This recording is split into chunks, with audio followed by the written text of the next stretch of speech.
పొందొచ్చు. కానీ అందరూ మోక్షానికి వెళ్ళిపోరుగా, పునర్జన్మ ఉంటుందిగా. ఏ శరీరంలోకి వెళ్ళినా ఆకలి ఉంటుందిగా, ఏ శరీరంలోకి వెళ్ళినా దప్పిక ఉంటుందిగా, ఏ శరీరంలోకి వెళ్ళినా భార్యాబిడ్డలు ఉంటారుగా, ఏ శరీరంలోకి వెళ్ళినా సంతోషంగా సుఖంగా ఉండాలన్న కోరిక మాత్రం ఉండిపోతుందిగా. తన కొరకు తానేమీ చేసుకోలేకపోయానని జీవులు బెంగ పెట్టుకుంటారని పరమేశ్వరుడు ఒక సంవత్సరం మొత్తం మీద దేశకాలముల యందు సృజించిన పరమోత్కృష్టమైన తిథి అక్షయ తృతీయ. దాని పేరే అక్షయ తృతీయ. అది ఒక్క వైశాఖ మాసంలో.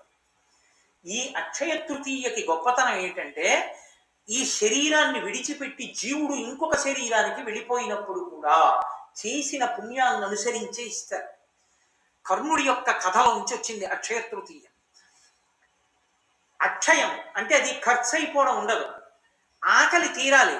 ఏ జన్మలో ఉన్నా నాకు కడుపు నిండా అన్నం దొరకాలి, నేను నలుగురికి పెట్టుకోగలగాలి అనుకున్నవాడు అక్షయ తృతీయ తిథి నాడు బ్రాహ్మణుడికి స్వయం పాకం ఇచ్చుకోవాలి.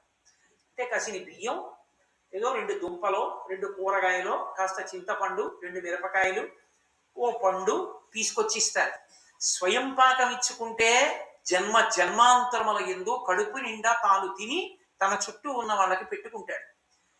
ఒంటికి బట్టకి లోటు రాకుండా నేను ఎప్పుడూ చక్కగా బట్ట కట్టుకుని ఉండగలగాలి అంటే దాని అర్థం మనుష్య జన్మ కావాలి. ఆ మనుష్య జన్మలో చక్కగా ఒంటి నిండా బట్ట కట్టుకుని ఉండగలగాలనుకోవాలంటే అంచు కలిగిన బట్ట, పంచెల చాపు తీసుకొచ్చి బ్రాహ్మణుడికి దానం చెయ్యాలి.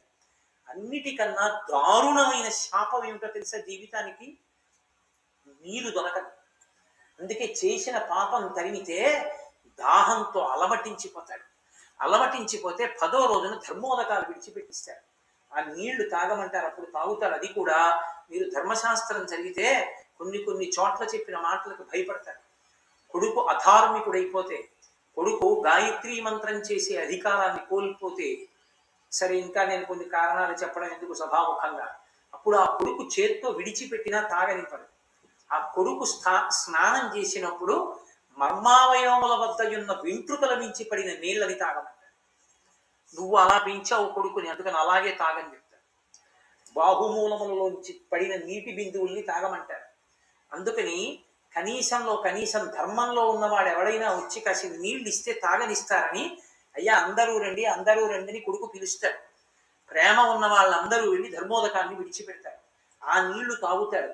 ఆ దరిద్రం లేకుండా శరీరం విడిచిపెట్టిన తరువాత ఉత్తర జన్మలలో కూడా కావలసిన నీళ్లు దొరికి హాయిగా దాహంతో కొట్టుకోవలసిన అవసరం లేకుండా ఉండేటట్టు చెయ్యగలిగిన తిథి ఒక్క అక్షయ తృతీయ మాత్రమే.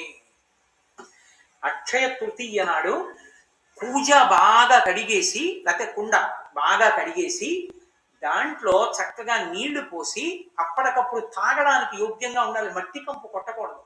నీళ్లు పోసి అవకాశం ఉంటే అందులో చక్కగా కాస్త యాలకగుండ లాంటిది కొద్దిగా కర్పూరం కలిపి ఆ ఉదక భాండం అంటారు ఆ నీటి పాత్రని తీసుకొచ్చి ఆ పూజనో కుండనో బ్రాహ్మణుడికి దక్షిణతో కలిపి దానం చేస్తారు. ఓపికని బట్టి 6, 11, 16, 116లో ఏది ఉంటే అది. దాని చేత ఆకలి దప్పిక తీరుతాయి. ఇంకా విశేష ఫలితాలు ఏవి అంటే, వేసవి కాలం కాబట్టి చెప్పుల జతిస్తారు, గొడుగు ఇస్తారు, ద్రవ్యం ఇస్తారు. అక్షయ తృతీయ నాడు తప్పకుండా దానం చేసుకోవాలి. అది కూడా నేను మీతో ఒక మాట చెప్తున్నాను, భర్త వచ్చి దానం చేస్తే చాలు, కానీ ప్రయత్నపూర్వకంగా సువాసిని అయిన స్త్రీ, 5వ తనం ఉన్నటువంటి ఆడవాళ్ళు భర్తతో కలిసి వచ్చి చక్కగా బ్రాహ్మణుడికి ఇచ్చేటప్పుడు, అథవా 2 జాకెట్ బట్టలు పెట్టి అందులో పసుపు కుంకాలు పెట్టి ఇచ్చుకుంటే, ఇవ్వగలిగో చీర ఇస్తే మంచిది, గాజులు పసుపు కుంకం ఇచ్చుకుంటే జన్మాంతరములకు యోగ్యమైన భర్తతో సువాసినిత్వాన్ని పొందుతారు. అక్షయం కదండి, అది ఖర్చు అయ్యేది కాదు. కాబట్టి రేపటి తిథిని జార విడుచుకుంటే అంతకన్నా మూర్ఖత్వం ఇంకోటి లేదు. అక్షయ తృతీయ నాడు బంగారం కొనుక్కోవడం అంటే పాపం కొనుక్కోవడం. కలిపురుషుడు బంగారంలో ఉంటాడు. అక్షయ తృతీయ నాడు బంగారం కొనుక్కోమని ఎవడు చెప్పాడో నాకు అర్థం కాదు, ఎక్కడా లేదు. అక్షయ తృతీయ నాడు ఉదక భాండం దానం చేయాలి, స్వయం పాకం ఇవ్వాలి, ద్రవ్యం ఇవ్వాలి, చెప్పుల జత ఇవ్వాలి, లేకపోతే గొడుగు ఇవ్వాలి, లేకపోతే బట్టలు ఇవ్వాలి. అంతేకాని ఇలాంటి పిచ్చి పనులు చేసి బంగారాలు కొనుక్కుని ఇంట్లో పెట్టుకోరు. పాపం వృద్ధి అవుతుంది, అక్షయం అవుతుంది.